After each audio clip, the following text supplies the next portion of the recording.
পিটিকাৰ সৈতে পইতা ভাতৰ সোৱাদে বেলেগ আৰু লগতে আছে নেমু টেঙা, শুকান মাছ পোৰা। সহজভাৱে ল'ব পৰা গছৰ যত্ন। Hi everyone, welcome to my channel. মই ৰশ্মি হুবছ চেনেলটোৰ সৈতে নতুন এটা ভিডিঅ'লৈ আপোনালোকৰ মাজত আকৌ এবাৰ। আজি খোৱাহে কথা, তাৰমানে পইতা ভাত খাম, সেইবাবে পটল, আলু, ভাতকেৰেলা সিজিবলৈ দিলোঁ। ৰাতিৰ ভাত ৰেডি কৰি ল'লোঁ আৰু এতিয়া পিটিকাৰ বাবে আলু সিজালোঁ, পটল সিজালোঁ, ভাতকেৰেলা সিজালোঁ আৰু গোটেইখিনি মই এতিয়া পিটিকি ল'ম। বহুত গৰম দিয়াৰ বাবে মই পানী দিয়া ভাতেকে খাম, সেইবাবে মই জলকীয়া ইমান নিদিওঁ। এটা জলকীয়া পুৰি লৈছোঁ, তাৰমানে পিটিকা অনুযায়ী এটা জলকীয়াহে দিম আৰু বহুখিনি পিঁয়াজ মই কাটি লৈছোঁ।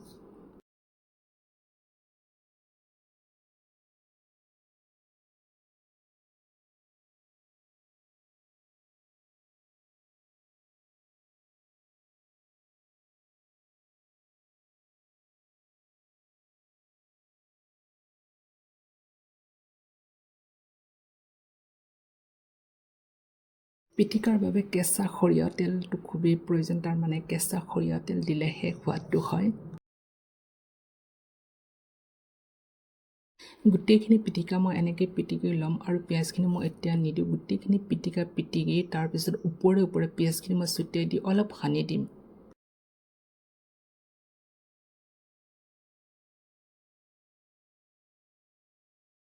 এতিয়া লৈছোঁ ভাতকেৰেলা পিটিকা বনাবলৈ আৰু ভাতকেৰেলা আমাৰ শৰীৰৰ কাৰণে খুবেই ভাল আৰু কোনে খাই ভাল পায় জনাবচোন।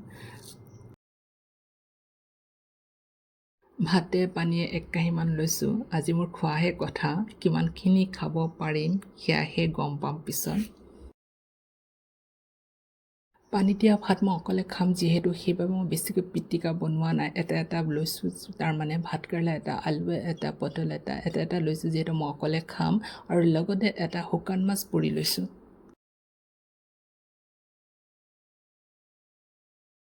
পানী দিয়া ভাত বা পান্তা ভাত সকলোৱে খায় আৰু পান্তা ভাতৰ লগত বইল চব্জি খোৱাটো আমাৰ শৰীৰৰ কাৰণে খুবেই ভাল আৰু পানী দিয়া ভাতখিনি খালে আমাৰ শৰীৰটো শীতল হৈ পৰে এই গৰমত।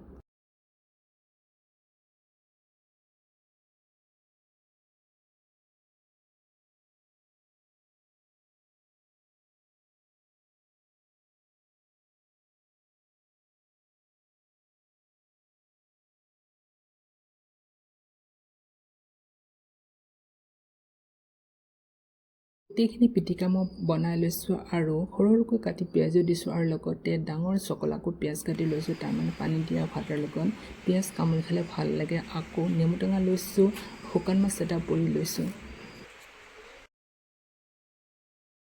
সৰুকৈ কাটি লোৱা পিঁয়াজখিনি মই এতিয়াই পিটিকাৰ ওপৰত দিম, কাৰণ বেছিকৈ পিটিকিলে পিঁয়াজখিনি পানী ওলোৱা যেন লাগে, তাৰমানে লেৰেলা হৈ যোৱা যেন লাগে, মোৰ তাত ভাল নালাগে। সেইকাৰণে ওপৰত দি এনেই সানি দিছোঁ।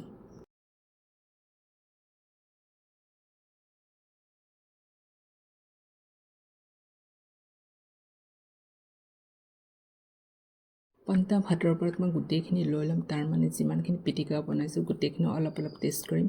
তাৰপিছত পুৰি থোৱা শুকান মাছ, চকলাকৈ কাটি লোৱা পিঁয়াজ গোটেইখিনি মই পানী দিয়া ভাতৰ ওপৰতে লৈ ল'ম।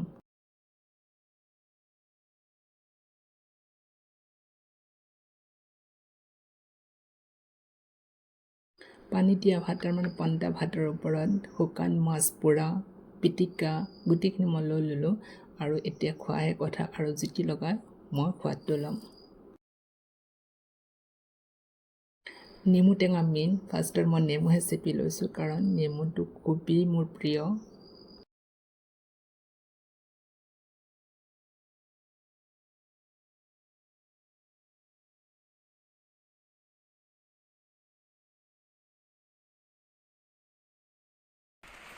পানী দিয়া ভাত পিটিকাৰ সৈতে শুকান মাছ কামুৰি খোৱা কি যে সোৱাদ।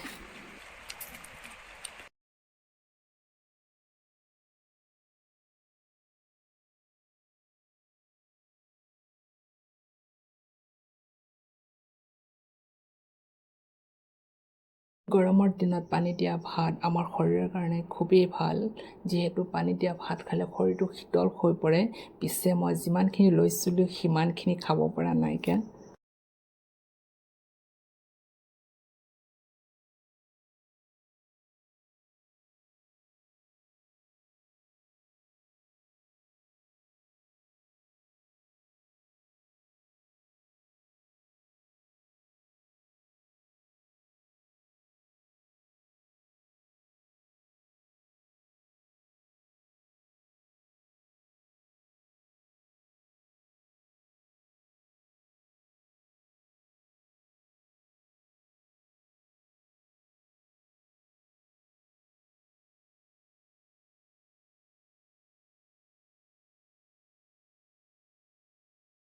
ভাত পানী খাই জিৰণি লৈ তাৰ অলপ পিছতে মই লৈছোঁ ঘৰৰ ভিতৰতে থকা গছখিনি যত্ন ল'বলৈ। তাৰমানে মোৰ ঘৰৰ ভিতৰতে বহুখিনি স্নেক প্লেণ্ট আছে, সেইখিনি যত্ন লওঁ বুলি ভাবিছোঁ।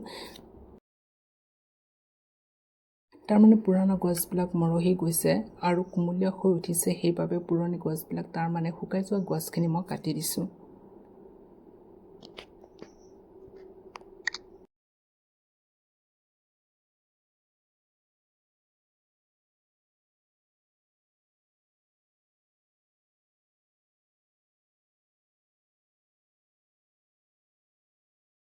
শুকাই যোৱা গছখিনি তাৰমানে যিখিনি পাত শুকাই যায় সেইখিনি কাটি দিলে আকৌ নতুনকৈ গজি উঠা গছখিনিৰ কাৰণে ভাল হয়।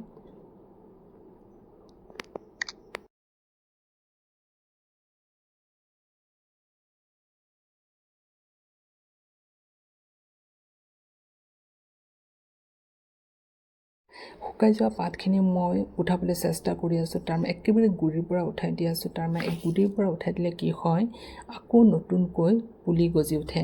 আৰু মই গোটেইখিনি এনেকৈ চাফা কৰি ল'ম। তাৰমানে গছৰ যিমান শুকোৱা পাত আছে মই কাটি ল'ম আৰু গোটেইখিনি মই আকৌ পানী দিম।